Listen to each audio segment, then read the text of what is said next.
Hey, All right. everybody. So exciting. So It's exciting. what, 13 minutes left until submissions are due.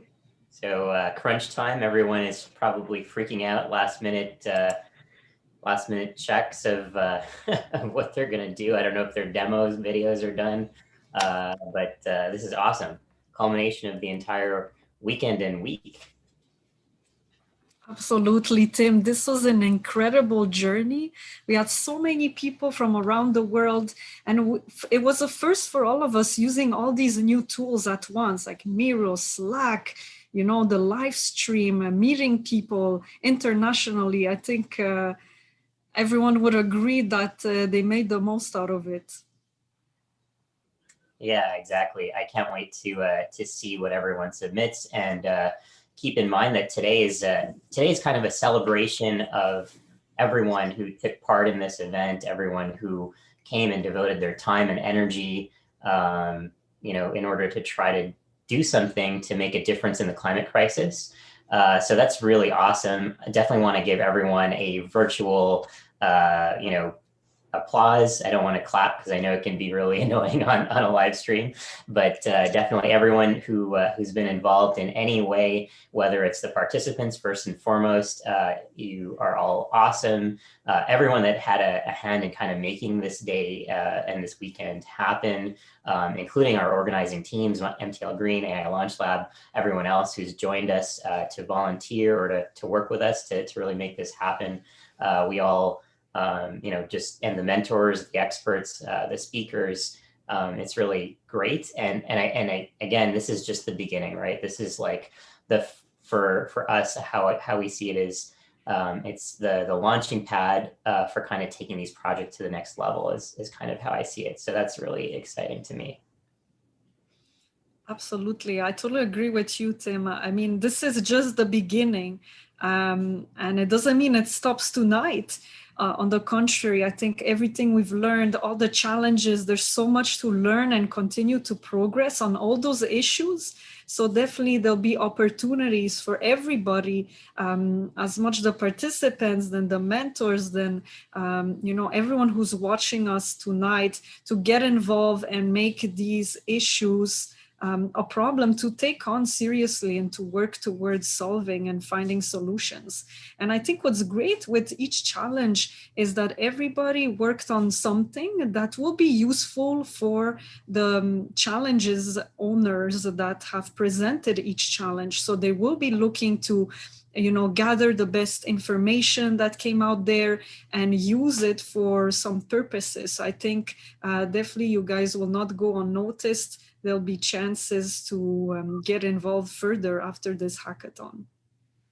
Yeah, absolutely. So just in terms of timeline, I mean, I know a lot of the participants are not watching right now because they're finishing.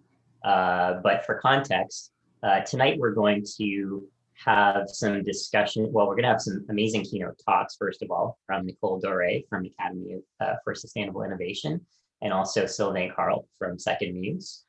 So that's going to be really great and inspiring. Then we're going to have a very, very short panel discussion from participants, facilitators, have them really speak about their experience and how everything was and how they feel about it. And then there's going to be a second stage of kind of judging that's going to occur, where over the next few days, judges are going to look at everything, and that's going to kind of continue into next Thursday when we have the announcement of winners. So Thursday evening, Eastern Standard Time in where we are in Quebec, we'll obviously announce the correct times for everyone who's in different countries around the world. But that's going to be something definitely not to be missed because we're going to try to showcase all the work that came in a bigger way. Absolutely. And also, let's not forget to mention that between participants and through the collaboration space that they had a chance to work in, hopefully you guys met perhaps new friends, new teammates, learned from one another. And we definitely encourage you to keep in touch after tonight, right? Like that's the goal, is to meet people maybe that you wouldn't have met otherwise in an in-person hackathon, where you might only have met people from your neighborhood, but right now you can truly connect to someone on the other side of the world and maybe continue on a new adventure, a new project. So I think that's what's great also in this experience. Yeah, absolutely. And we want to help enable you to do whatever you want to do with regard to helping to address this, whether it's the project that you worked on this weekend to continue it or something else. Definitely let us know, what your plans are, because that's why all of this is happening, is to kind of have everyone collaborate and help each other on the journey towards trying to make a difference in the climate crisis. And actually, we didn't really talk about prizes yet. I'm wondering if there's a bit of time, Monica, for us to briefly discuss that. Yeah, So go ahead. yeah, so basically, we wanted to have prizes that were in keeping with the theme of kind of addressing climate change. So again, it's to enable participants to move forward beyond the event to have some impact. So some of the prizes that we'll have lined up, which I think we'll announce more in detail next Thursday, is time and access to some of these really leading experts and VIPs that have accomplished a lot in their careers and their fields and can really help you, with direction and again, mentorship and kind of, guiding you towards having that impact. So that's going to be a big part of the prizes that people will win. And we're going to have advanced kind of prize categories as well as beginner prize categories, because obviously not everyone has the same experience and level of knowledge in order to contribute. But we know that everyone who's been a part of this is really dedicated and determined. So we definitely want to reward that effort. A second part is that definitely, if people want to carry forward the projects that they had during this event, as well as others that would be helpful to address the climate crisis, AI Launchpad will definitely pick some of them, and you can reach out as well, that we want to turn them into 8-week AI R&D programs, projects during our programs during the spring, fall, winter, and next year. So we really want to take them to the next level and turn them from proof of concepts or prediction models or whatever it is that you came up with, even if it's the idea that you're pitching in the Open Challenge or some AI art that can maybe help illustrate what needs to be done or emotionally make people understand. We want to take that to the next level to actually having some tangible impact. So that's another thing. There are also partners that will be supporting you as winners in terms of giving you access to some advanced programs. Those again we'll announce later. And also there was another prize category, which is from AWS. So Amazon was very generous in giving AWS credits. So any teams that have utilized AWS in their solution and are in a winning position will be able to take some of those AWS credits forward in order to build their solution further. So I'm not sure if I missed anything. There's definitely more we'll announce, but I don't want to go too long because time is short and the countdown is ticking. Where are we at now? 4 minutes, Monica? Oh my gosh, 4 minutes. I think every second could mean so much in like such a tight deadline. And, it's been 48 hours that the teams have been working. I think many have been burning the midnight oil through the night. So probably many exhausted folks here, but that worked so hard through this weekend. And we're so excited to see what came out of this and what you learned through the journey. Yeah, absolutely. So I guess the other point that I wanted to just make is anyone who's watching this who wants to tune in French, if you're on the Zoom call, there's an interpretation button at the bottom. So definitely click that. We have very fabulous translation provided by Julie. So don't miss that if your preference is to listen in or to watch in French. What else do we have on the agenda, Monica, for the next few minutes before time is up?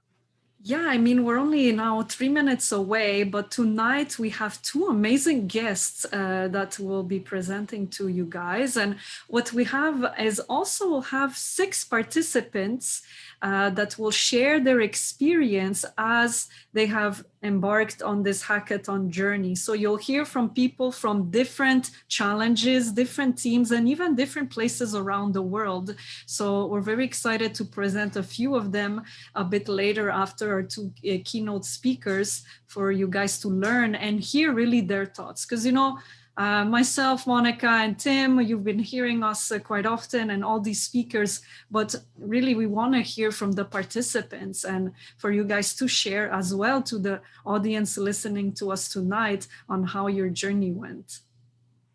Yeah, exactly. It's all about them and what they managed to accomplish and just their experience and their ideas and thoughts. I'm really excited to hear from them. And I think we're going to have Nicole, who's one of the fabulous facilitators who will be part of that conversation as well. And I think we're dividing it up into two little mini conversations in order to give everyone a chance to speak. Absolutely. So I think we're only seconds away from the last minute. So as soon as we hit 5:59, we will see a 60 seconds countdown to 6 p.m. for the teams rushing in. And right after, we will have, as soon as the clock ticks 6, we will have Nicole present a few more details about the DevPost submission and then go on with our two speakers tonight. Yeah, absolutely. That countdown is about to come on screen, I guess, in about a minute. Oh, I think it's here. So let's see this countdown. All right. Where are we at? How much time is left? It's so interesting to do this virtually. Oh my goodness, 30 seconds. I hope wow. Our DevPost has all their files together. 20 seconds left. Like happy fingers, or like also, I think we might have actually extra seconds, but that's good. 7, 6, 5, 4, 3, 2, 1. Oh my goodness, submit. Oh my God, it's 6 o'clock. Right. Congratulations. I'm sure that everyone did a great job, and wow, that was a very big climactic experience. We didn't really get to experience it in the same way as when you're doing an in-person hackathon. I know that when we've done the in-person hackathons, you can see just the silence that comes on in those last few minutes as everyone is just typing frantically. So you can just imagine that going on all over the world with all these teams, from many different countries throughout Europe and Asia and North America, South America, and Africa. I don't even know if there's a continent that we missed out other than yeah, maybe we missed out on Australia. I'm not sure. We'll have to check. Yeah, we'll have to check. But yeah, no, I mean, it feels like New Year's Eve, now the countdown is done, is officially 6 o'clock, at least the deadline has passed. So I guess we'll have the teams joining now, with their last breath of efforts. Yeah, so, everyone give yourself, give your team a virtual hug, give yourself a pat on the back, breathe, take, we need the yoga right now, like we had earlier. Everyone needs to relax. Just like, everything, you did your best, and that's all that matters. And we know that our best, if we really work together, we can actually, help solve this climate crisis. So that's really what we want. What do we have next up, Monica? Yeah, so up next, we'll invite one of our amazing facilitators, Nicole Maxwell, to give us a bit of a talk of a few minutes on the DevPost submission and some more insights on how that went. So Nicole, tell us more. Hey. Hey, everyone. Hey, Nicole. What a whirlwind weekend. Oh my goodness. Huh? Yeah, you were you're in the thick of it. I can't wait to hear how it was for you, because you spoke to so many people during the weekend. Yeah, I mean, yesterday when I did my, I think I did a 3-hour or 4-hour shift. It went by it was 10 seconds. I looked at the clock and I was like, oh my gosh, because there's so many questions and you're trying to connect the hackers with the mentors or with each other or with the organizers on process questions. So it's been a lot of fun to watch. And I think what's been so exciting for me is this is my first hackathon ever. So I don't have that countdown for me was really exciting. My heart started beating because it was it's my first hackathon countdown. So I think overall the whole process has gone really well. And I've loved meeting the hackers and the AI Launch Lab and MTL Green. Everyone's just amazing. So, yep. Hopefully everyone's got their submissions in. We're 2 minutes past. So, yeah, awesome. Yeah.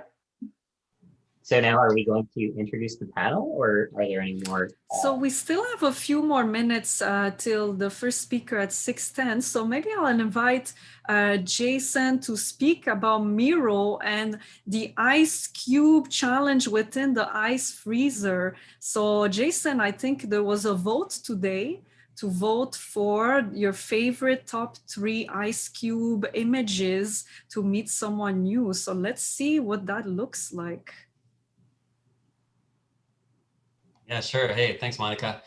Yeah, it's weird. It's exciting. It's like weird even for me. I'm not even participating, just helping out, but just weird that it's just finally done. I mean, we've been just even behind the scenes, just going, and trying to create an environment where people can collaborate in a very, similar fashion that when you're in person was a real challenge for us to try to figure out. And, one of those things that we were using was Miro in order to help this collaboration, which is an interesting tool. And I think that participants, maybe they'll talk about a little bit later perhaps, but I think they found it kind of interesting. But one of the things we did was just for people to help get to know each other was this little icebreaker activity. The vote is still ongoing, so I can't give the result yet. This will be in another 20 minutes or so. But yeah, let me share my screen and I'll just show you what that was about, just how we kind of hoped people would be able to get to know each other a little bit better.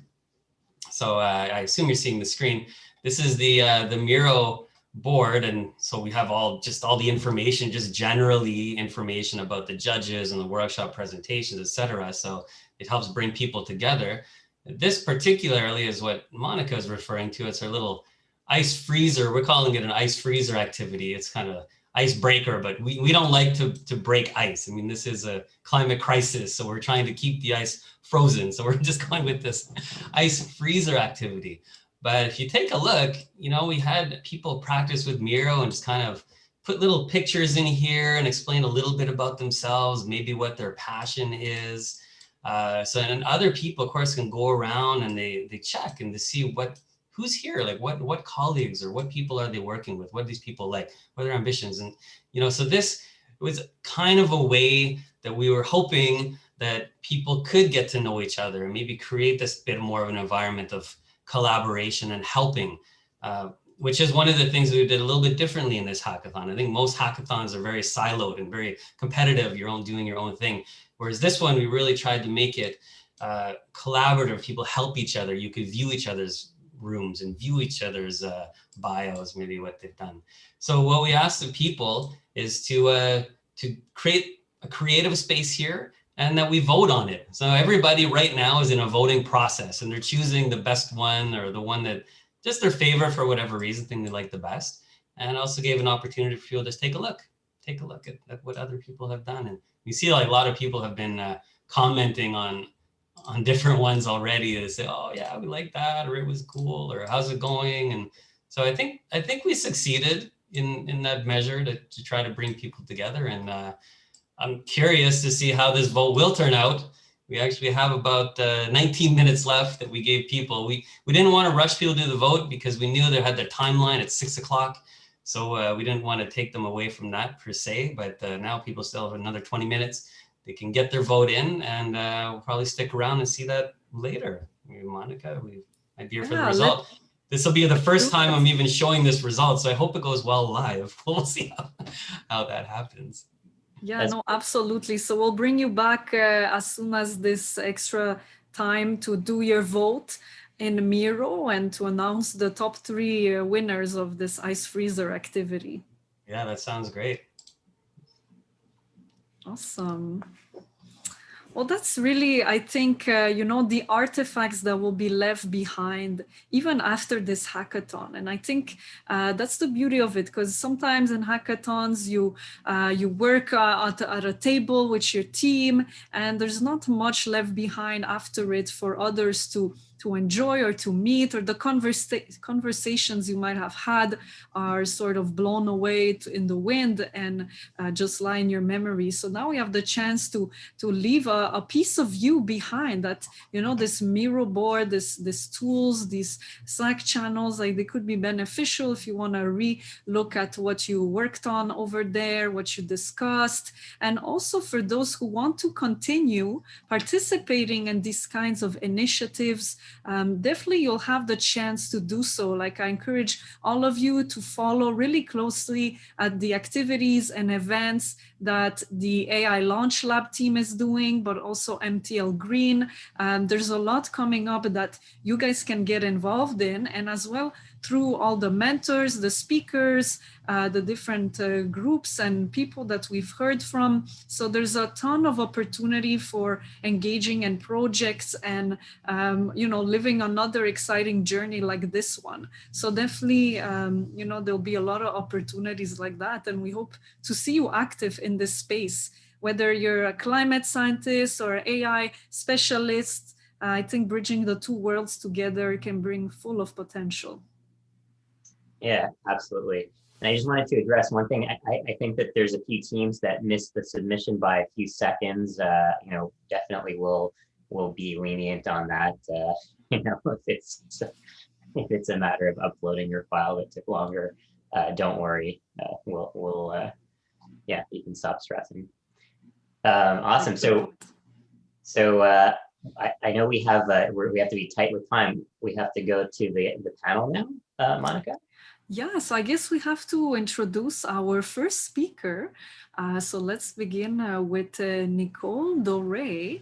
So we'll bring her up on this screen. So we hope all of you will enjoy her presence today. Nicole is a manager of the social impact and strategic innovation at ASI. So I'll let her tell you guys more about her background, and she'll give us a great insight from her perspective on this journey this evening. So welcome, Nicole. Hi, Monica, Timothy, thank you so much. I'm going to start sharing my screen. Let me know if you can see that all right. Looks great. Great. Awesome. Well, thank you so much. It's such an honor to be joining you all today, to be closing off such an energizing event. Congratulations to all the hackers. You've put in 48 hours of solid work, and you deserve to give yourself and your team members a virtual pat on the back. This is a really intense endeavor, and I hope that you've made some great connections and that you're ready to carry this work forward. My name is Nicole Doré, and I work on the transition to the low carbon, socially equitable economy and society with an organization called the Academy for Sustainable Innovation. And today I'll be speaking with you about what is absolutely foundational in that work, which is a sense of purpose. A purpose, as we face some of the greatest global challenges of our time, including, of course, the climate crisis. I'll tell you a little bit about myself. My portfolio is quite diverse, as are the communities and the stakeholders that I serve. I spent the bulk of my time, upwards of a decade now, working with NGOs around the world at the nexus of environmental sustainability, social impact, and most recently, industry opportunity. It's taken me to some pretty fascinating places, learning from innovative minds at all corners of the globe. That picture in the top left there is where I worked on an off-grid island in Croatia. To the right, I've been working with indigenous communities in Ecuador and Costa Rica. And I also supported food security programs in rural France. And then the bottom right, I've been having some really fascinating conversations with industry leaders across Canada as they look to explore that nexus of business and sustainability, further their own purpose, and accelerate their own impact. But I'll pick up my story right where some of you are now, looking to reskill and upskill to support where I thought, there was some of the greatest opportunity for impact, that sweet spot between industry opportunity and sustainability. I did my Master's of Environmental Sustainability with a certificate in business and the environment. And before having graduated, I was scooped up by ASI, the Academy for Sustainable Innovation, which is a really emergent and disruptive NGO. And their goal is to support Canada's transition to a low carbon, socially equitable economy and society.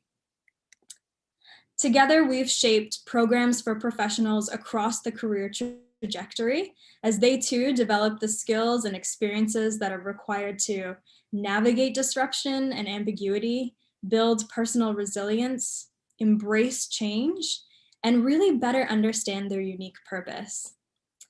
We have 3 main programs. Our flagship program, Transitions Masterclass, is on the left-hand side there. And we saw professionals from across industry in engineering, business, architecture, social sciences, finance, and more, really coming from around the globe to begin their journey as leaders of the transition to a low carbon economy. The masterclass is a graduate and PhD level masterclass in transition leadership. It's a 5-day intensive course, and it spans all varieties of industry and skill set. Our second program is an accreditation framework. It's called the Transition Leadership Credential, and it supports academic institutions as they nurture transition leadership capacities within their own students.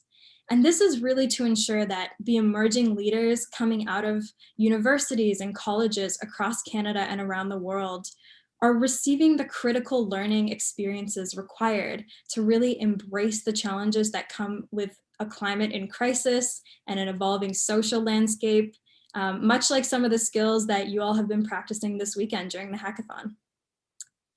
Our third program is called Breakthrough Leadership for Transition, and that really works within the corporate space, helping executive leaders lead and accelerate the transition, both within their own organizations and then more broadly throughout the industry. And it's through these 3 key entry points that ASI is helping to support transition leaders like all of you across industry, across academic discipline, who all share a vision for a resilient future. In addition to these 3 programs, we also have an advisory services division called ASI International. And that's really where my team is offered the unique opportunity to explore emergent work, like the nexus between AI and climate change. We support industry, government, civil society, and philanthropic partners with research and consulting. And one of my team's most recent projects, which was particularly exciting, included a deep dive into the intersection between AI and the environment, the great twin disruptors of our generation. To understand the technological landscape, we really explored best practices from across industry and around the world, the scientific, technical, social, and ecological drivers for change. We gathered insights from experts in climate, conservation, water, and sustainable communities who were all amplifying their impact by leveraging technologies like AI in their work.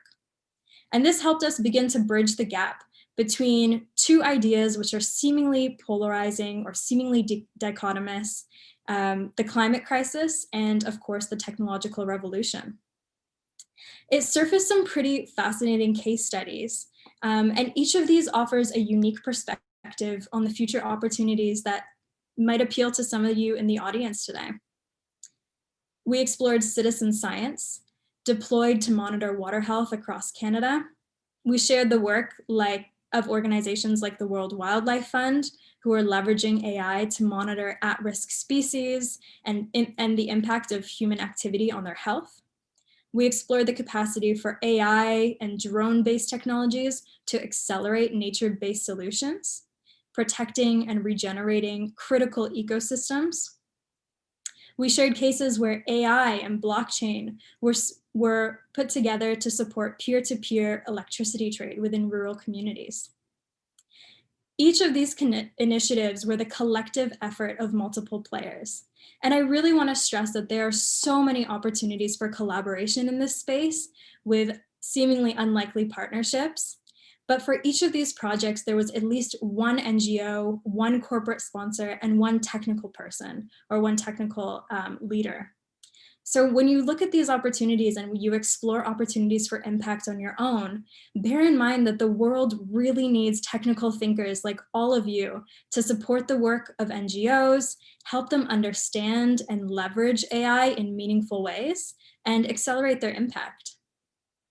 You might choose to join forces with a local conservation initiative, supporting their work tracking endangered wildlife or reforesting a critical ecosystem. You might consider the future of work, and you might teach and train non-technical people the fundamentals of AI, making sure that no one gets left behind as we transition to a machine-based economy. You might consider working with local Indigenous communities or Indigenous communities in rural areas to find culturally and geographically relevant ways to tell their story and reclaim ownership over their own data. All of this to say, the skills that you develop today, including those that you develop this weekend, can be deployed in limitless ways. And as you pursue purposeful work into the future, I would encourage you to make really meaningful partnerships and think critically about the way that you choose to leverage your skills. The research also evoked some pretty big questions, like what are the environmental implications of an AI-powered economy? How might our communities benefit from their deployment? And where do non-technical people fit into a machine-powered world? As you pursue your work in the future, I'd like for you to each ask yourselves these questions. And here's some guiding questions for deploying innovations of your own in the future. There's 3 key questions that I'd like for you to consider. Before you deploy an innovation, think about who has been included in its creation, who stands to benefit from its deployment, and what will the world look like after it's been deployed? It's really, it's not easy, but in this space where we're all coming together with a shared vision, shared values, it's very easy to remember that we're in the midst of a climate crisis, that there are ways to deploy AIs in really meaningful ways. But after you leave this space, if you choose to join a larger organization, if you choose to become an innovator of your own, you might lose sight of some of the lessons that you pulled from this weekend. So if I can leave you with this, these would be 3 questions. Who has been included in the creation? And that can go deeper. Do they look like me? Do they think like me?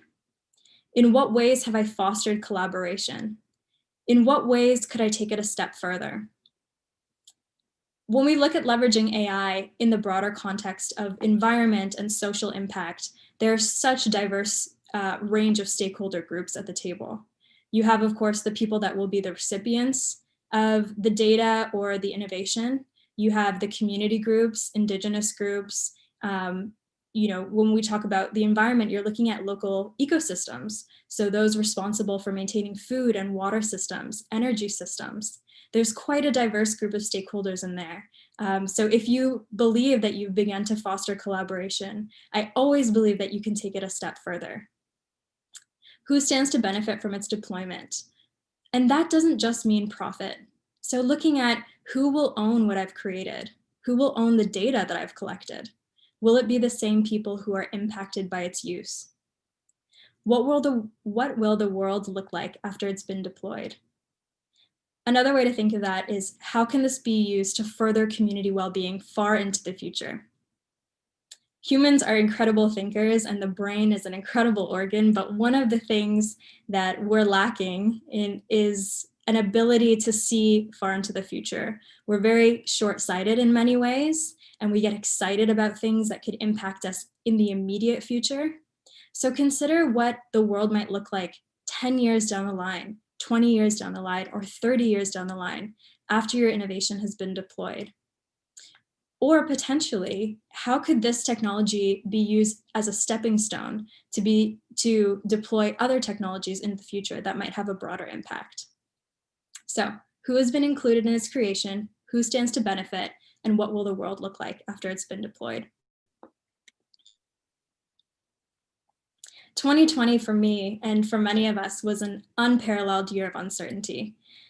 For me, it allowed me to reflect on how I might be of service to the larger global crises at hand.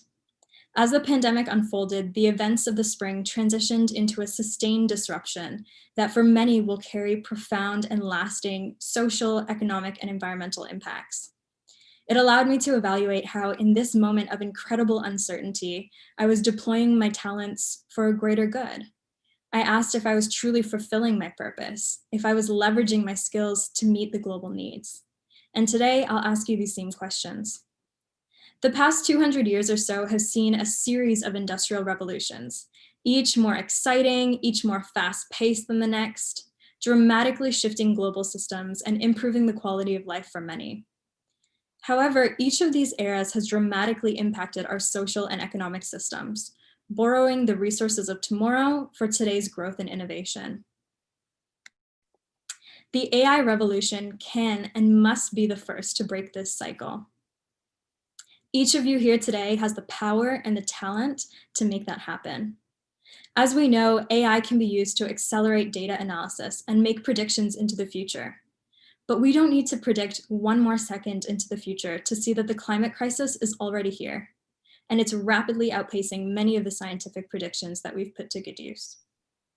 We know that AI technologies require large amounts of energy to collect, document, analyze, and share information in real time. We also know that without sufficient consideration, an AI-dominated economy can be exclusive, inaccessible, and biased, accelerating the climate crisis and broadening inequities.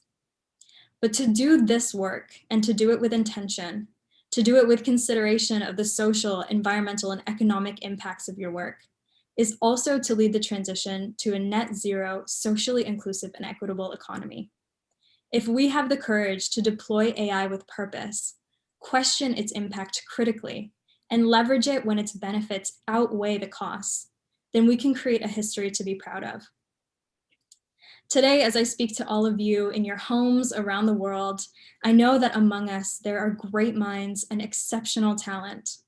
I know that the skills that you possess will be in exceptionally high demand, and that when this weekend winds down and my words and the words of speakers before me fade away, I hope that you hold on to a sense of purpose in this work and move forward with the intention to leverage your skills to make this world a stronger and more inclusive one.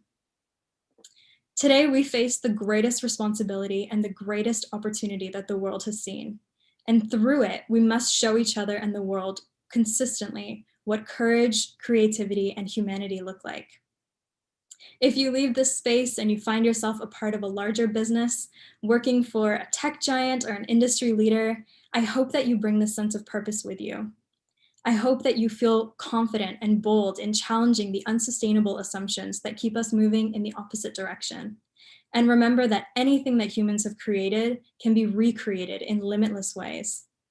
Should you feel the pull yourself to become an entrepreneur or an independent innovator, I encourage you to follow your bold ideas, create meaningful partnerships, and root your work in systems thinking, considering the larger impact of your efforts always. Whatever you choose as you move forward in your careers, please feel free to reach out to me. We can brainstorm, we can discuss, and chart the best ways forward.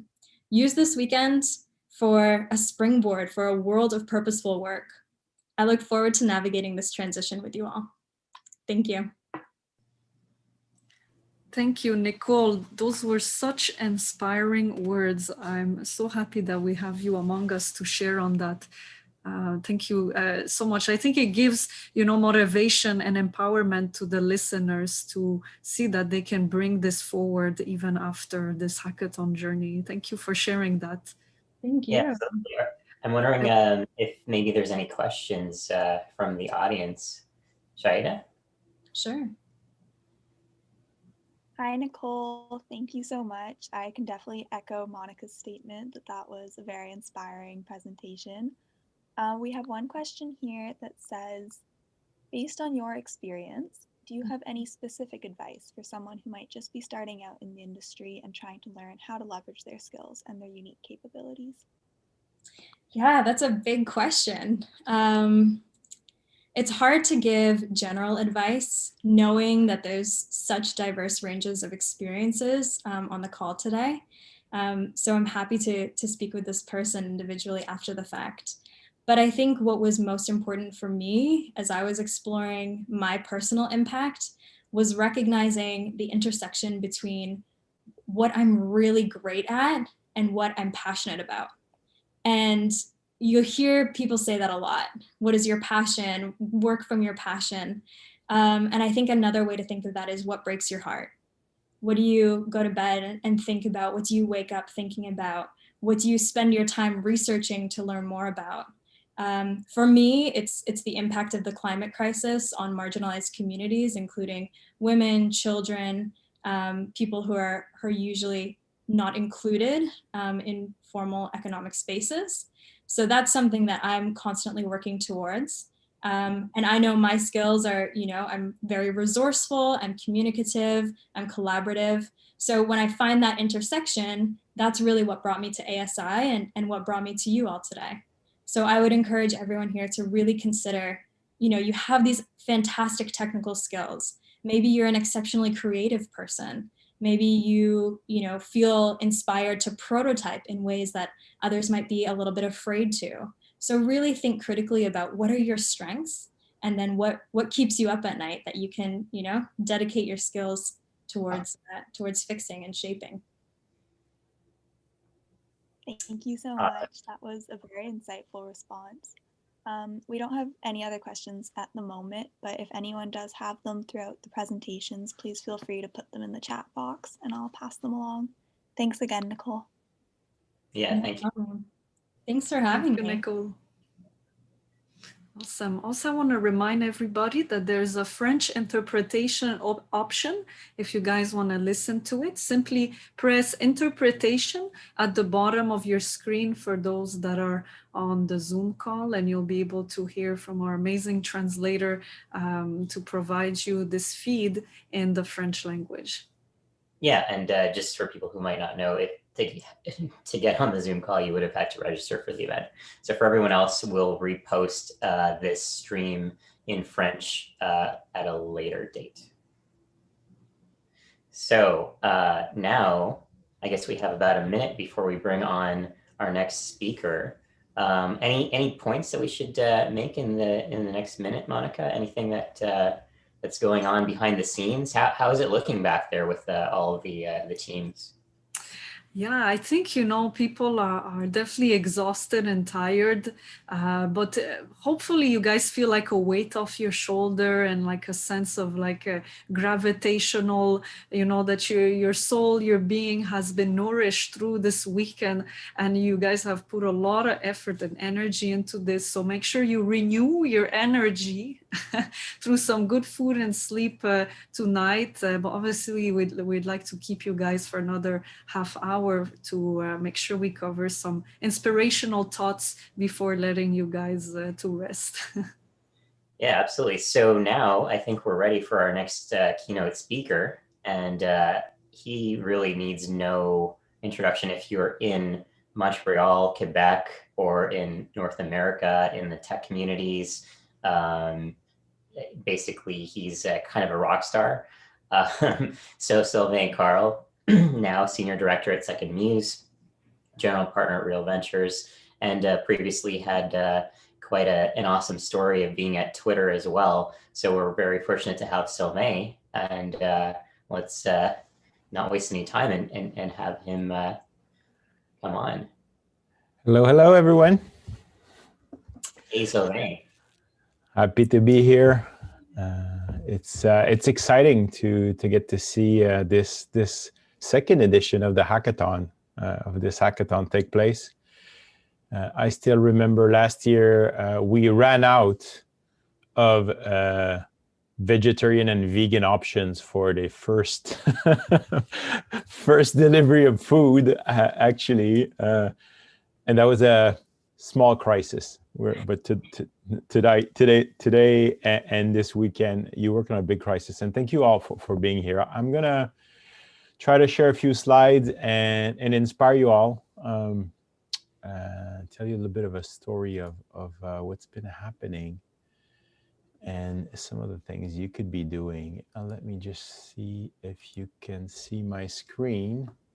Is that all good for you? Yeah, great. All right. I'm just gonna, I have two screens, so I have to just put you in front of me so I can see you all. All right. Yeah, so as I was saying, it was different. This form of hackathon, all online. But I think 2021 is a good year, as was 2020, to remember that different is good, right? Same old boys club. Actually, Sylvain, sorry to interrupt. I think we see some white screen. We don't see your slides. Oh, sorry about that. Let me stop sharing and restart. Thanks. Resume share. Can you see the Miro board?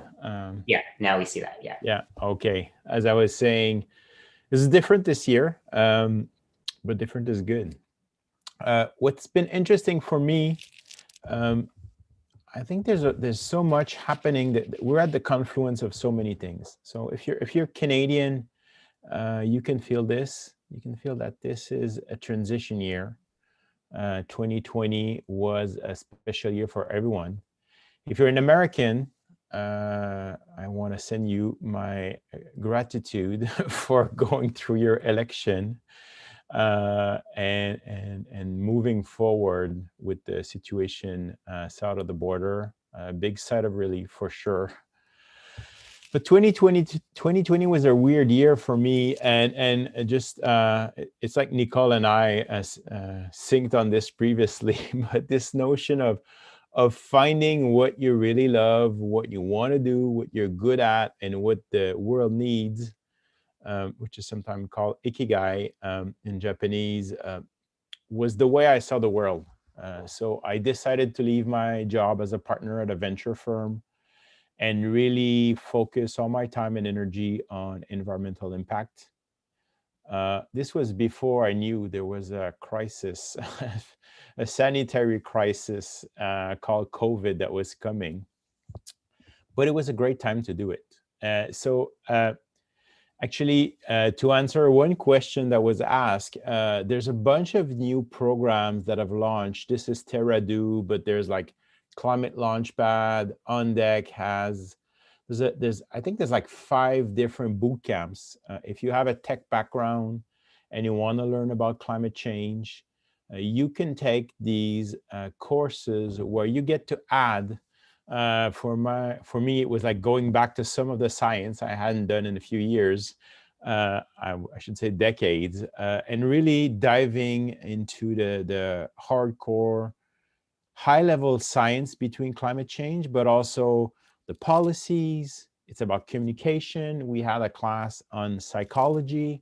So really looking at climate change from a broad set of perspective. And it's really, the more I talk about people focusing on climate change as part of their career, one thing that is pretty common is the desire and the need for intersectionality, for cross-discipline, for different approaches that are where you come in with a much broader view than the narrow perspective. In parallel to that, last year, I just wanted to ask, sorry to interrupt, is it possible to make your slides full screen? I just wanted to make sure we see the beauty of them. Yes, this might be, yeah. Let me just switch to, I'll have to, I was doing that to see my slides on the side, but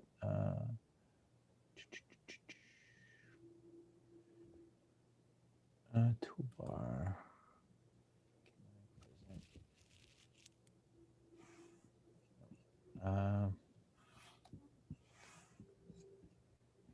You know what, I'll just, I'll stop sharing, I'll restart so that you can see it.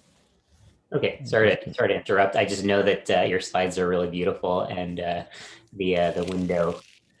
You know what, let me carry on this way so we don't interrupt, and I'll share them after in the Slack so you can get the full source. I mean, this is great. Creative Commons licensed. Just to say, we ran a Future Economy Lab in Montreal last year. What's the Future Economy Lab? It's a bunch of people coming together and looking at what we could do differently to support an emerging sector. And we worked with La Maison d'Innovation Sociale, the McConnell Family Foundation, Real Ventures, whereas at the time, and Second Muse. And we decided to focus on the climate economy.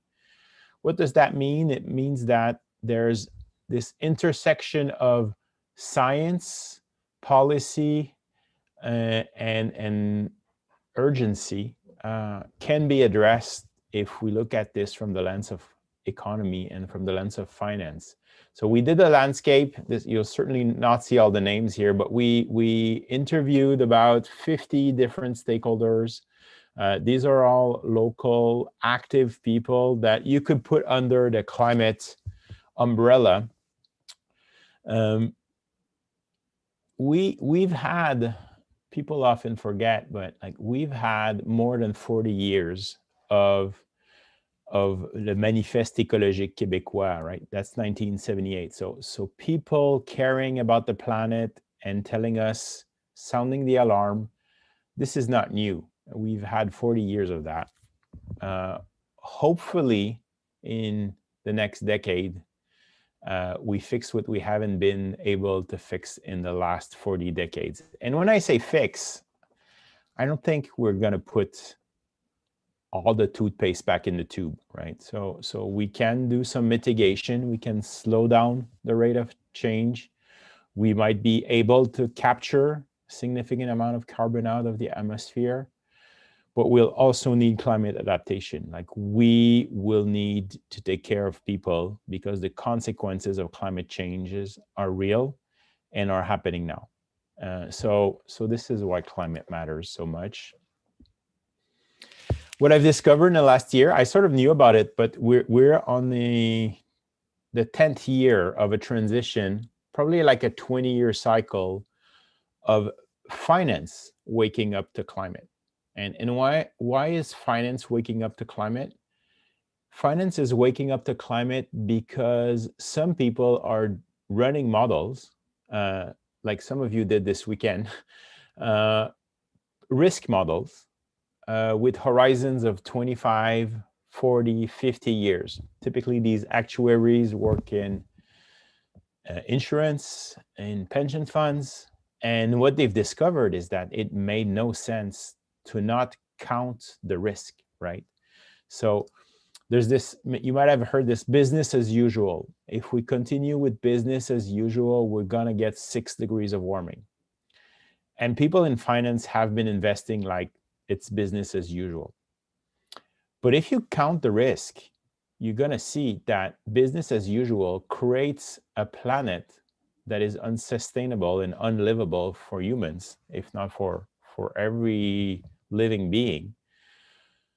So we can't be doing business as usual. So we have to change something. And there's a bunch of reports that came out, but I really like this one, State of Climate Tech. I have the link down there. I'll share with you all after. Nick Grossman, partner at Union Square Venture, said that climate economy will reshape climate will reshape the economy the same way that the internet reshaped the last 20 years.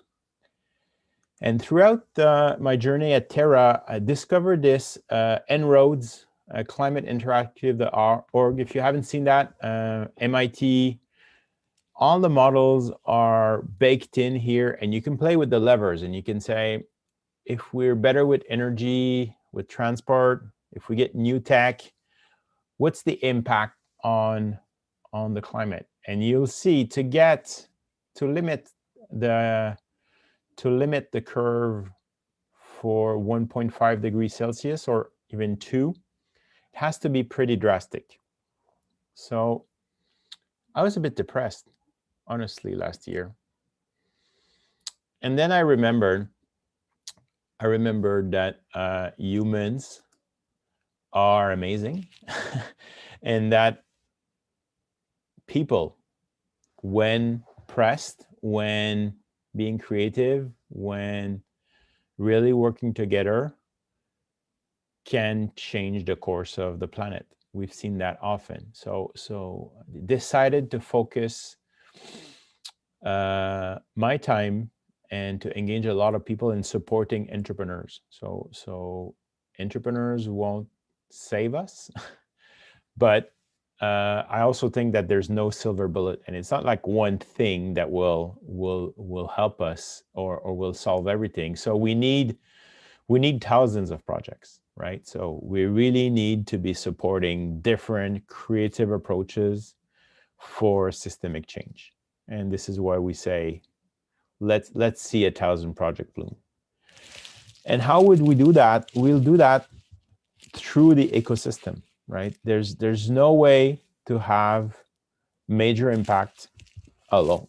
So our goal is to just from Quebec and Canada get 10 times more entrepreneur in the climate economy. When I say our goal, I sit for Second Muse, the organization I joined, but I also say this because I've been talking to a bunch of people over the last 6 months. Fonds Climat Grand Montréal is just launching 32 million to be deployed. The city of Montreal has ambitious roadmap. The government of Quebec has announced a Plan Vert, Plan pour l'économie verte, PEV as they call it. The federal government of Canada has announced billions, 750 million just for TDDC, which is Technologie Développement Durable in Canada. And as you all know, because you're here for that, we have a special approach here in Montreal with data, with AI, but doing it from a people perspective. And I think we can have major impact. We can track our impact. We can have an impact that is global by having local actions collaborate together. So let's stand together. This is my call to you. I'm hopeful that together we can make a dent in this pretty massive challenge that we're seeing. I'm going to be working on putting in place ecosystem development programs for the next year with a bunch of people, you know, both here in Montreal and at the Quebec and Canadian level. And because Second Muse is global, we're in 10 cities around the world, also launching For Climate Tech, which is a climate accelerator for entrepreneurs at the idea stage. And it's supported by NYSERDA in New York. So there's grants available. The only restriction is that the innovation has to be applicable in the future within the state of New York. But regardless, with that only constraint, they're accepting application from all over the world until mid-March. So if your journey brings you to building something that looks like a company to scale your impact, the For Climate Tech program will be taking applications all the way to mid-March, and there's a bunch of sessions up and coming. I want to end this by thanking you for spending your time, your energy, your passion, and investing and having fun. Hopefully you all had a lot of fun this weekend during the hackathon. And I think we can change the world together, but we have to do it together. That's something I've learned in my last 2 decades of being an entrepreneur. You can go faster alone, but together we will go further. Thank you all. Awesome. Thank you so much, Sylvain. So I'm sure there's a couple of questions. Shahida, do you want to come on?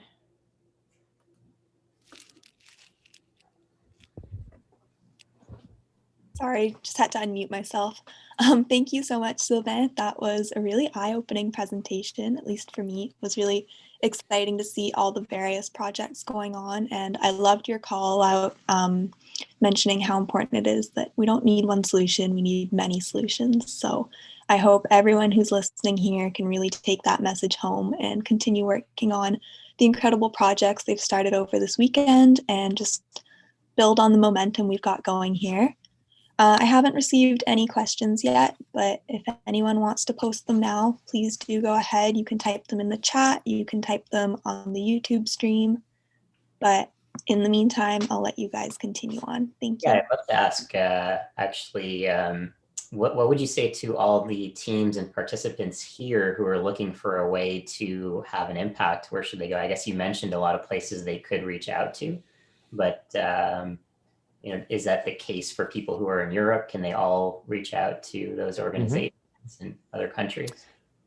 Yes, and the resource I shared are global. There are some specific regional resources, and happy to share with you. You can just email me either Sylvain, first name, last name @gmail, or first name last name @secamuse.com. Can point you to more regional resources. There's hubs of innovators anywhere around the world. It's interesting also because sometimes the project you might be working during the hackathon might not become a business, or might not become something that you would create an organization around. But I've seen several people that have met through a startup weekend or a hackathon or something similar, and they realized that they complemented each other really well, and that maybe that crazy lady programmer hacker would be a good fit with that other one who had more of a sustainable development background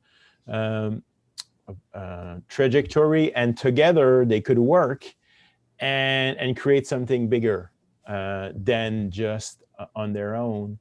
And by also being super open and reaching out to people with domain expertise, there's so many things to be accomplished that you should be shy of trying weird things. Like I love weird, and I think to solve this crisis we'll need straightforward things, but we'll need weird approaches too. So hats off to all the artists and the people who are going to try things that might look weird, but if you get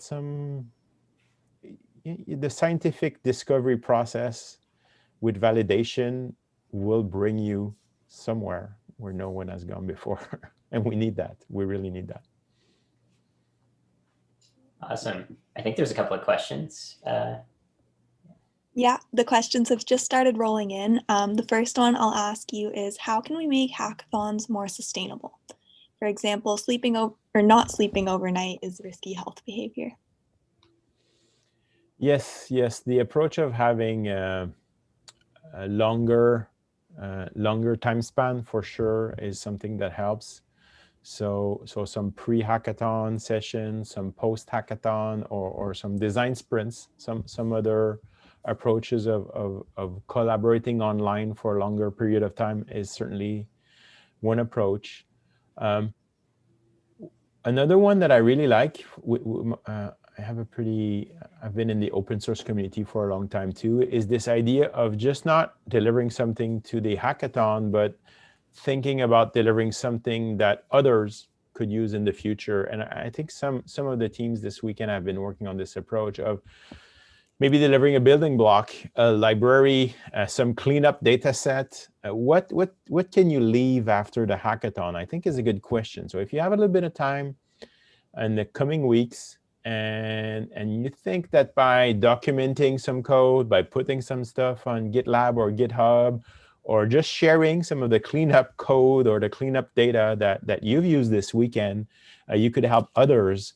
That's another way to think about it, where as we do more of these, we have a better inventory of building blocks, right? Wonderful, thank you. That's a really good point of leaving our collaboration out there to grow upon for next time. Another question we have is, do you have any recommendations to start initiatives, enterprises, which are dealing with governments, so bureaucracy and risk aversion? Yes, what's interesting, I mentioned SDTC, I think SDTC is in English, but the government of Canada has launched a really interesting program in their innovation branch, and I'll try to find the link, but they have hired people whose sole job is to help you find the right programs depending on the stage you're at. And this is free. And they'll tell you if there are grants, if there's subsidies, if there's program you can apply to. And they cover not just what's at the federal level, but they would also cover like whatever works for you in your sector or your space.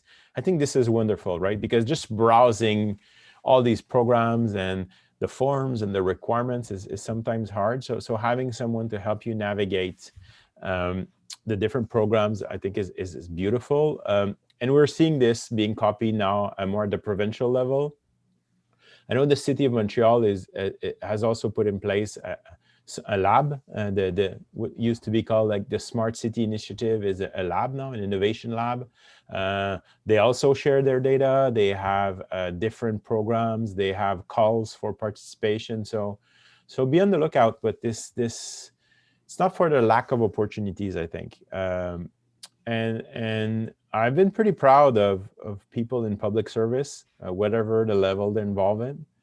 Public organizations have really stepped up in the last few years. And if you go all the way to the United Nations, right, there's open seminars, there's people working on supporting you to deploy in other countries too. And I think that's another area where you should be exploring. If you develop something locally, that's one thing, but how can you look at what you've been working on your specific innovation and how it can apply elsewhere? And I think that's a great opportunity. And people will welcome you with this because there's so much, the needs are so great. So especially around things that might be more specific in your region, looking at where else in the world can you find similar conditions or similar challenges, or maybe they're a bit different, but with some creative tweaks they could be applied.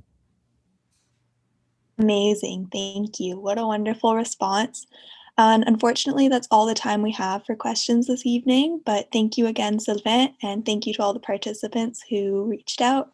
Maybe if you have questions afterwards, you can try and connect over Slack or by email.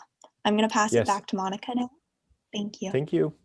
Bye. Thank you, Sylvain. Thanks for sharing your personal journey through this. I think it was very inspiring. Yeah, we want to get all the hackers from this weekend and more to really be enabled to work on the most important crises of our time, which includes the climate crisis, of course, rather than maybe working on some advertising algorithms or something else. So I guess without taking too much more of your time, let's go to our round one of participants. Yes, so let me explain a bit who are we welcoming. So we're going to hear from 8 different participants that come from all around the world from different challenges. And we're going to do 2 rounds with 4 of them at the time. And they'll be answering a few questions and share their journey and experience through this hackathon. So I'd like to welcome the first 4 of them. We have Marie Perras, who has a French background but lives in San Francisco. She has an environmental science and biotechnology background, and she worked on the Be Healthy Challenge. I also want to welcome Prince Abokie, who has background in informatics and climate change from Ouagadougou in Burkina Faso from West Africa, and he has worked on the Sea Ice Challenge. We also have with us Banu Raguraman, who has a background in analytics and is based in Toronto in Canada. And finally, Gagandeep Singh from Montreal, Canada, with a computer science background, also originates from India. So welcome to the 4 of you. We're really excited to have you speak and share your journey with everybody here tonight. So I have a few questions for you guys, and feel free to answer and provide us a bit of feedback on your experience for everyone to hear from you. So the first question is, how would you describe your experience in this hackathon, knowing that it was virtual? Was this your first hackathon that was virtual versus in person? How was your experience? And especially, how did you find a way to connect with people in your teams with the tools that were provided to you this weekend? Okay, thank you. I had a very nice time. I met quite a new group of people with different talents. So we just complemented our talents and help each other to work to make this hackathon a success. So it was amazing for me. Yeah. Thank you, Prince Aboke. Hi, so am for me, sorry. Go ahead. Thank you. So it wasn't my first virtual hackathon, but it was, I think it was really well organized. And so it was easy to communicate and to find a team. So at the beginning, we were 2 from San Francisco and we found 2 teammates in Canada, in Montreal. So it was really great to have this opportunity to interact with people far away from us and with different backgrounds. So that was great for that. Yes, same thing. It was a great weekend. I've had some in-person hackathons prior experience, but this was the first online hackathon, and it was to be honest, it was by far like one of the best ones. Like the organizers, even they outperformed themselves. I was not expecting it to be that good, but it was so much better than it turned out to be. And kudos to all the people who did that. Yeah, it was really good. I think most of the points were already mentioned by the other people. So definitely one of the better hackathons that I've participated during the pandemic times. This wasn't my first virtual hackathon. This was probably the 4th or 5th in these last couple of years. But the experience has been really good. I think one of my highlights would probably be the speakers that we've been interacting with. Because coming from a non-climate type of background, I don't have a lot of insight into that area, apart from making sure that I check the temperature if I need to wear a thick jacket or a thin jacket today. But knowing some of the other aspects as well was really interesting for me. So it was a job well done for sure. Wow, amazing. Really nice to hear from you all. I have another question for you is what would you say was your biggest learning this weekend? So from meeting experts, learning new skills, discovering more about the climate change crisis, or, participating in the different elements that we included this hackathon. So I think some of you made allusions to them, but maybe you can elaborate further. Okay, for me, one of the let's say the challenges was working with a large data set. It was the first time I was doing something like that. And what even made it more interesting was the missing data. 330 something thousand data and looking for missing data out of this was very crazy. But I had a nice time because I was able to find it. And with the new skills I acquired with the mirror board, Slack, I was new to all this, and now I'm very comfortable with this, and I had a really nice time. Thumbs up to the organizers. Yeah. Yeah, I think I've learned a lot during this hackathon, and I think learning how to communicate virtually with other people, like it was really a challenge, and it was made easier thanks to Slack and Miro and all the tools provided. I think I learned a lot also. We did the Bees challenge, so I learned a lot about that, and it was super interesting. I think it's a great challenge, and it's really important to be aware of questions like that. Perfect. On my side, on the learning part, I think it was more on how we need to tackle this climate change or the climate crisis that's happening. I mean, this was the first time I did something like that, so I was not even aware of how bad it is. But now I've learned this, and I'll make sure to do my part to make sure we don't go through this crisis or anything. Yeah. My learning was probably learning some techniques and packages within Python. I'm relatively new to the big data space. I have a statistical background, so I realized that going forward, the challenge is not necessarily going to be statistical questions, but more of how we're going to be managing this data. And also coming from a more academic background, you realize how different real world data is and how much cleaning you have to do. And that just shocks me every time, because even in coming from fintech, which is my background, we have a lot of client data, but then more or less because of the rules and regulations in place, things are kept clean. But when there aren't that many rules or regulations in place, you realize that it just keeps growing, and the mess also keeps growing along. And for people who are analyzing that information, it becomes a massive challenge, but it's not something that we can ignore, especially when it comes to climate and things like this. Awesome, guys. And last question is, if you had to pick one word to describe this hackathon, which word would you use? Well, I would say it was excellent. Good job.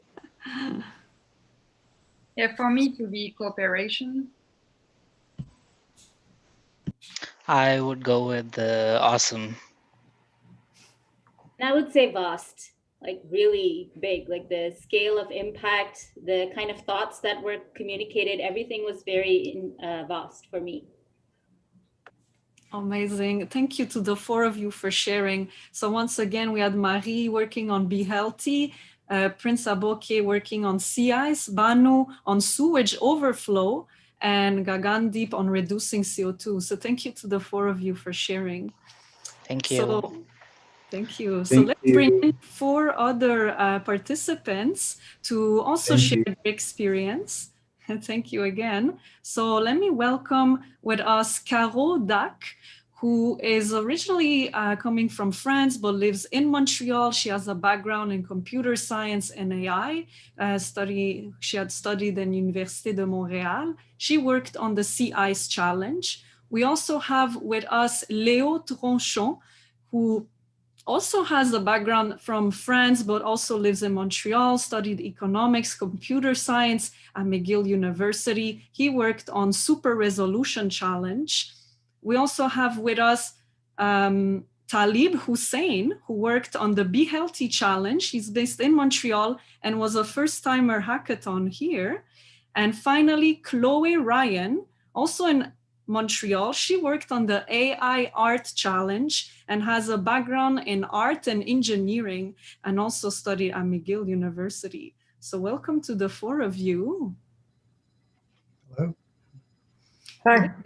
Hi. So hear a bit more from you guys. We'll ask the same question. So if you had to describe your experience in this hackathon, knowing that it was virtual, if it was your first time or not your first hackathon, how would you compare this virtual experience, and how were you able to collaborate this weekend?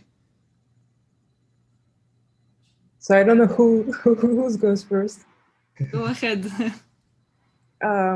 So for me, I don't have anything to compare to, because it was very unique experience. So I don't know exactly what can I say, but just it was amazing. I liked all the different aspects you give us, like all the different problems we had, all the different talk we had. I like it everything, honestly. So even it was virtually, it helped me a lot, especially with the pandemic. I didn't think about the pandemic at all. I was just in my code, and that was great. Thank you. Thank you, Caroline. Yeah, this was my first hackathon, and so first and virtual. I thought it was quite effective using the tools, working with each other. I mean, when my job, in my past, I've collaborated with people with tools, but this was very intense, and having the 3 or 4 different ways of sharing information and collaborating worked quite well. And I enjoyed it quite a lot. It was very informative and good learning experience. Yeah, it was really well organized. I think that's one of the best or like the best organized hackathon I've been to. What I really appreciated is that every time we had like a question, or every time we needed help, there was someone that immediately was able to answer, and that's really, really helpful. So yes, also the challenges were pretty well defined compared to other hackathon, and I think it helps making like productive solutions, which is not always the case. I've been in hackathon when like it's like the themes are very abstract, and then you try to build something, but it doesn't resemble anything. Whereas here it was like kind of focused on a specific problem to help the climate crisis. So it's, yeah, really enjoyed that. Yeah, overall a very good hackathon. Very happy to have been part of it.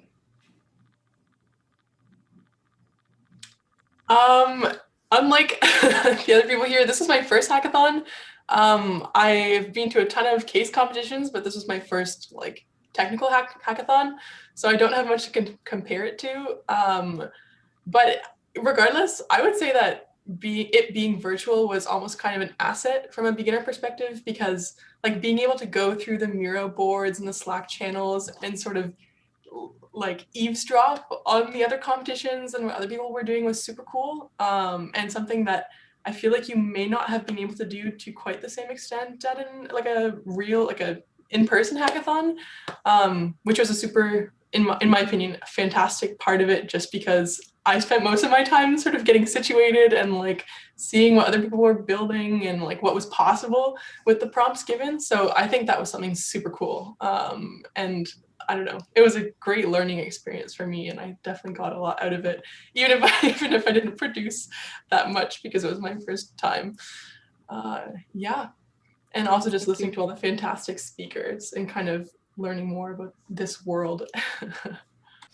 Well, that's a great feedback. I think the organizing team, they have the smile from one ear to another listening to you guys. Another question I have is, what would you say is the biggest learning for you this weekend? So whether you're first timer or you've been to other hackathons, what would you say like that you learned this weekend the most? Is it from the experts, the skills you've learned, or about climate change or different impacts? Maybe you can each tell us a bit more about that. Sure, I'll go first. So I'm relatively well aware of the diverse climate challenges facing us, but it was really interesting taking it one level deeper, listening to all the talks on Friday in particular, and kind of trying to tie that out to kind of very actionable exercises we can do to make a difference. And I found I was hoping to see all sorts of really cool new data and all that type of stuff, and it was interesting to see that, well, we learned that that's still a big challenge, right? Finding the inputs we need to make this change is one of the big things we still need to be working on. And so I thought that was very powerful for me.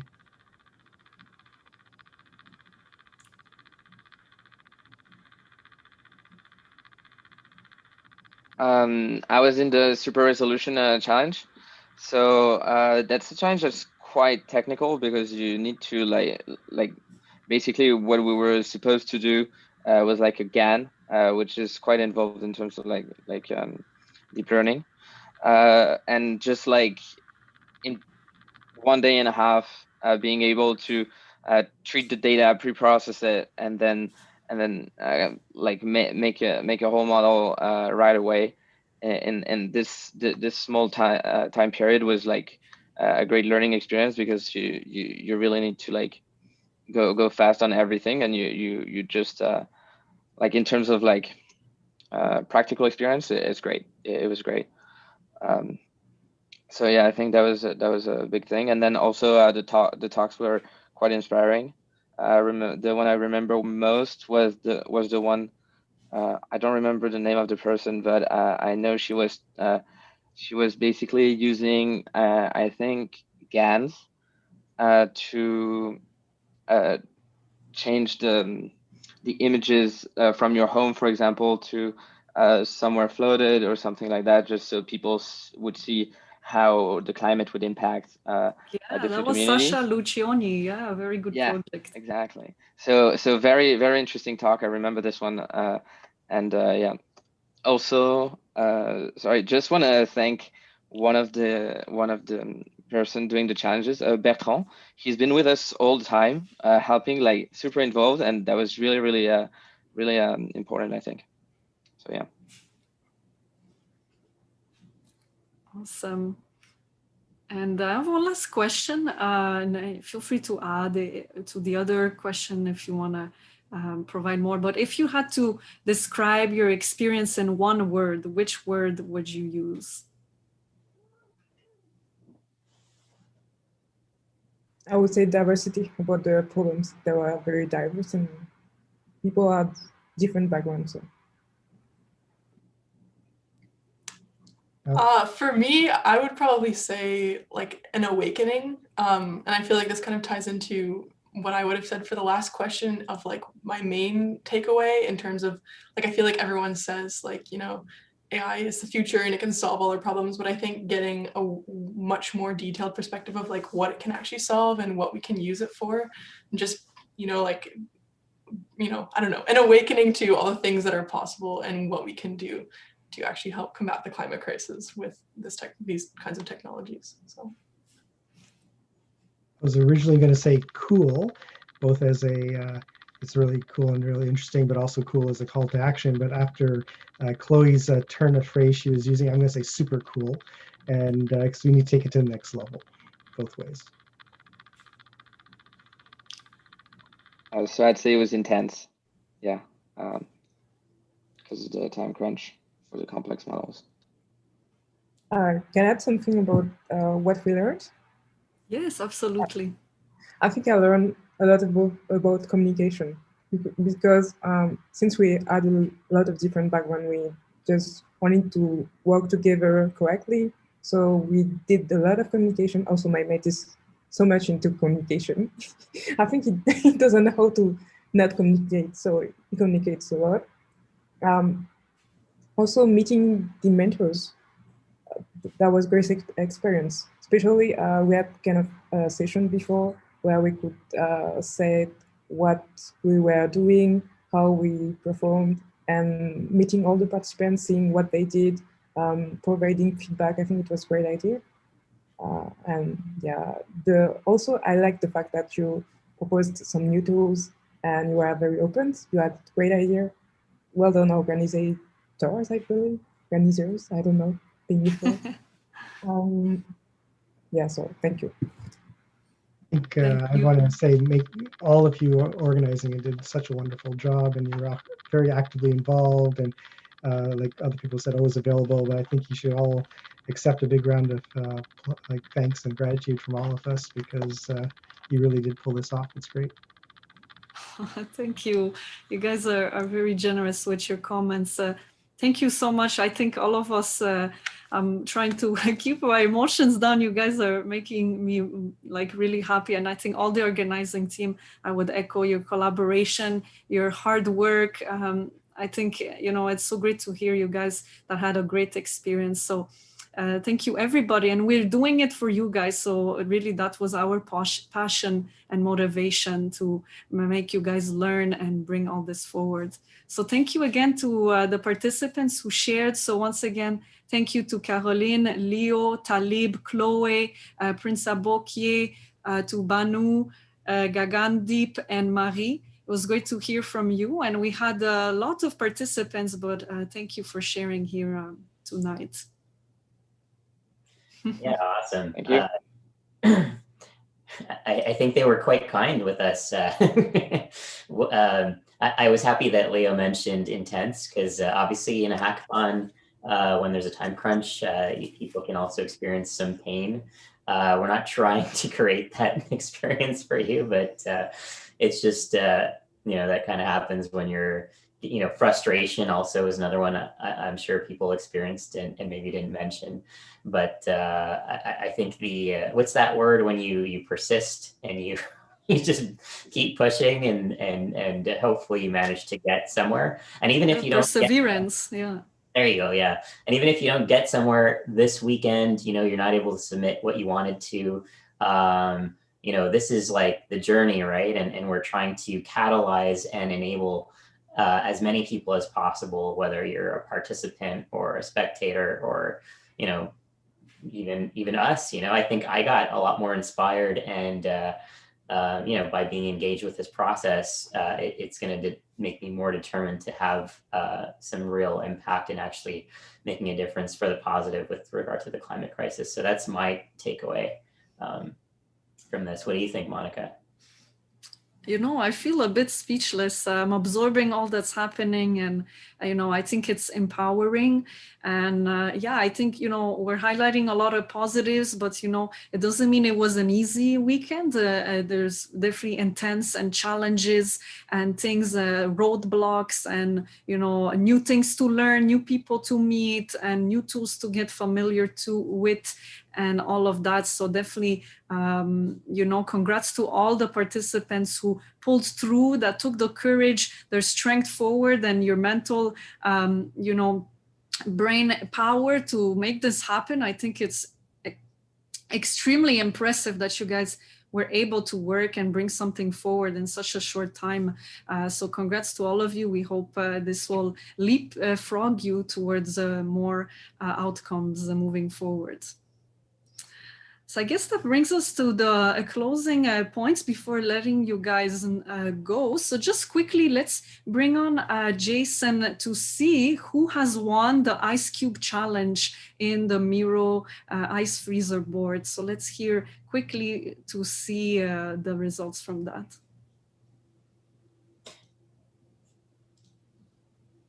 Oh. And I think Leo has a point. Did he want to jump in? Or if not, oh, hey, Monica, I don't know if you can hear me. I think oh, there we go. My video was not starting. Okay, perfect. Great. Thanks a lot. Sorry, I was just kind of thinking about all the comments too, you know, because I was actually thinking about being a participant myself at first before we started getting involved, and then hearing everybody, I kind of felt a little bit jealous in the end. But, you know, having all these accolades kind of makes me feel good on the other hand. I think that we did do a lot of work, and I feel like it was, as part of this team, that we were really able to help people get more awareness about climate change, sustainability, and how, you know, artificial intelligence can play into that role. Made me feel really good. So I don't know, I just kind of wanted to say that. So thank you actually for all those accolades. But let's go. Let's see how the vote is going on here. So I have the results. And you can share. So just so we all understand really quickly. So to recap what the point of this ice freezer activity was. Yeah, so the point of this was, as we kind of led to earlier, was to kind of allow people an opportunity not only to get to know Miro and how it works, but at the same time to be able to just add some information about themselves. And because it's this kind of open world type collaboration concept, you know, participants were able to go and browse and see what other people are about. They're putting their passions or images or things that kind of drive them, where they're from. You know, and as we noticed, like, and that was actually really cool about this hackathon, unlike other ones, we were able to have people from literally around the world, you know, and I think that is a great feat that we're able to do and have all these cultures and people come together for a great purpose, you know, to kind of help solve these climate change issues. So, you know, the whole point of this exercise was to actually collaborate and do it in a different way. And this was one of the tools that we were trying to use to help people collaborate. And I think even this little vote, I mean, it seems kind of it's just a vote, we're voting for the pictures, but it also encourages people, again, to go and take a good look at the people who we were working with. And there was a lot of cool things and a lot of votes that went around the board as well, as you can see. In fact, you know, the top two over here, 4 and 4, it seems like a tie, but it's not quite a tie, and I'll explain. So I'm going to first go to the runner-up over here. This one here at number 4 is Anna. See, so she got 4 votes on her image. She had like a little arrow pointing at that picture. This is what, that $60 million winner, passion for the people. She even put like a little drawing here, which takes a little bit of time, you know, so I think that was a pretty cool one. Here, the winner, this one here, added quite a few pictures. Now, you might say it was a little bit cheating in a sense because we had one picture, you could vote on a picture. But you know, Nuno here got a lot of votes on the different pictures. So technically, even though it's showing up as 4, you know, she really got, you know, 10 votes here on this one. So I think Nuno's images here is kind of a clear winner. And I guess because she was able to incorporate, or he actually, I'm not even sure, so I was going to say it like that, incorporate a lot of different imagery. And I guess it appealed to a lot of different people, showing what her passion was. Oh, how I survived COVID-19 lockdown. Sure, that was kind of very personal, I guess, kind of a touching thing that brings people in. So yeah, kudos to everybody though, for doing what they've done. I think this was a kind of a cool exercise. And you know, and I heard a lot of comments of people saying, hey, we did this for the first time, or it's my first hackathon, or my first virtual one. Well, that was for us too. It was our first virtual one and our first kind of hackathon. So we were all kind of nervous, and we were working a lot on the back end because some things weren't quite working out as we wanted to. And of course, that's normal. So the end result, I'm really happy that it did work out. I think we're all really happy. And if you would indulge me, I can show just one small thing for an example. This is a space where teams, they had their own personal space. And this was another way that we were encouraging the collaboration. If you can see Jan, he's still in here, he's moving around if you see that cursor. But just to show you an example, so we have, you know, this team here, Valais, and how they were able to collaborate. So they were putting all the different images and links and tools that they could have in order to create this story and get this idea going. But they were even taking arrows to their neighboring team. So it was like, hey, neighbor, we're over here. Come check out what we're doing. And so anybody was able to go and take a look. And it's like, oh, wow, this is what they're doing, and get inspiration from that. And like, so, and I thought that was a really great takeaway from this. And is this ability to view other people's work in this detail, and even that other people are willing to share that work with other people and allow people to see. I thought was a great achievement. I'm not even necessarily talking about the organizers, I'm talking about the participants who were able to go in there and think a little bit differently and get this collaboration really going. I really thought it was pretty cool. And I really appreciate the comments that everybody made too. It was great. Wow, Jason, you're making me emotional now by seeing all of this. Yeah, let's not stay too long, because then we'll all end up crying on a live stream. So thank you so much, Jason, and thanks so much again for your hard work, even to come up with all this fun virtual world. It was great to have you guide us through this Miro world. Thank you. Well, we're all working hard, but I was happy to do my part, that's for sure. All right, well, congrats to those who participated. And I guess let's invite Tim with us, Nicole, to quickly show us on DevPost the submissions of the teams, just quickly browse, you know, what happened there.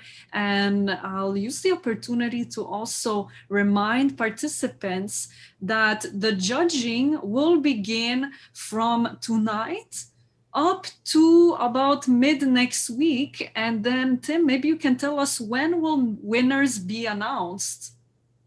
Yeah, exactly. So Thursday is the big day, 6 p.m. Eastern Standard Time. I'm not sure the other time zones, but we'll definitely make that clear in posts and emails to everyone and on Slack. So basically, yeah, Thursday, the 28th of January. So next Thursday, that's when we will go live, to Tim's point, and announce the winners for each basically challenge and those categories, right, Tim? Yeah, exactly. So again, another celebration. We're going to try to showcase the work in some way. I'm not sure in what form we'll be able to do that, but also try to get some comments from some judges on how they saw things, and a really awesome talk from one of the sponsors, CFAR. So we have Dr. Elisa Strom, who's going to be giving a keynote talk at that on that evening, at least evening for us in Montreal. So really exciting. Stay tuned for that. And yeah, that's how the judging is going to go. Yes, absolutely. So that's why there's a few days to accumulate feedback from all the different judges. You can find them on Miro, their biography, who the judges will be. I think we have almost 10 judges in there. Plus we have multiple judging criteria, different grids and points, both on participation, collaboration, but also general criteria on the challenge types, and also the climate approach and how you integrated those. So by compiling all of that through the next few days, we'll be certain to reflect those results to all of you next Thursday. So stay tuned for that. And even if there's teams that will not necessarily win the grand prizes, and there'll be multiple prizes given out that evening, we strongly encourage you to stick with us as we will bring more interesting events and opportunities for you guys to continue working on this type of challenges and issues. All right, so without further ado, let's let Nicole show us a bit the DevPost submissions. Yeah, let me share my screen. Okay. So DevPost, if you go in and look for Climate Crisis Hackathon, you'll be able to see all of the team submissions. And it's pretty fun. Actually, I've been spending some time on this throughout the afternoon, watching them put up different things. And I will click on the polar bears just to show you a quick overall. And also, if you go on here, you can like the project and you can also comment on it. So it might be nice for all the different teams to check each other out, give each other some likes, some comments, some positive feedback, and have some fun. And yeah, so does anyone want to see a specific one, or is that good, Monica? That's cool. It's really nice to see. I love their little flow of what their journey was like. Yeah, this team was really hopping on Slack and super busy, and I love reading through everyone's the problems they ran into, what they learned, any notes, and it does show all the different people who participated sorry, that's the people that like it, but your participants, the people who did the challenge are over here. So it really does give a nice overview of what they've submitted and who they were and their ideas. That's awesome. Yeah, good point. And I think Paul sent a message that if you want to vote for other challenges that you find interesting, feel free to do so directly in the DevPost link that was posted here on the Zoom call for those that are on that link. Yeah, so thanks, Nicole. I guess one other thing is I think we're going to have a quick feedback form that we'll send to all the teams. We'd love to hear more in depth how your experience was so that we can improve, of course. And the other thing, I had some kind of closing thoughts, but I'm wondering if you wanted to say anything first, Monica. I think for me, I said a few times that this was an amazing journey. I'm confident you all felt the same way. No matter the route or the path this weekend took you, definitely it's only the beginning to, marking your footsteps in this world that dearly needs you in working towards those issues. So hopefully we will all see you around in this group globally, and I guess we'll see you again soon. So yeah, Tim, go ahead on your closing thoughts. Yeah, well, it's just, when I was looking through what Jason was showing on the Miro board, I was really getting emotional because, I have been to a lot of hackathons, and usually teams are secretive and they're just doing their stuff on their own. And, people want to work that way. That's fine. We're not forcing anyone. But I think there's something really magical about having seen what actually happened during this event. To see how much teams were helping each other to figure out problems. And I'm sure that really led to more progress than would have happened otherwise. And also, to solve the climate crisis, which is a massive problem. I mean, I think one of our team members, Paul, mentioned that, we should show the climate clock and say, maybe we managed to shave off a second or two from this weekend. I mean, it's hard to say, right? But the point is, this is a massive, massive challenge that we have, that we're all facing, right? And we can't face it individually. We can't face it in small teams. We have to really collaborate together, to combine our forces to inspire each other and to push each other to act. And if there's one thing that I hope that we managed to accomplish in this weekend, is that I hope we did that in a little bit of a way, in terms of really encouraging people to make an impact beyond this weekend. And we really, again, want to help you do that. So please don't hesitate to reach out to us. Of course, Sylvain and Nicole and others throughout this weekend have spoken about how, ways they can have an impact and who they should reach out to and what organizations are doing what and where the funding is. We want to help you do that. And I think we're going to talk a lot more about that on Thursday and beyond, in terms of how we want to play a role in enabling you further on this journey towards all of us addressing the climate crisis. And again, AI is only one part, but I think it can be a big part if it's used in the way that it can be most effectively. So those are my thoughts. Thank you, everyone. And didn't want that to necessarily be the closing words. You can go on. I just didn't want to jump in before we had anything else to say. No, I think that's great. And I think it's a great way to end this feed. So thank you, Tim, for sharing that very good message that echoes all the speakers that were there tonight. And that said, I guess you all deserve some good rest and good food. So you can go rest up, recharge your batteries, and we'll see you all on the 28th. Yeah, see you on the 28th. It's going to be really fun.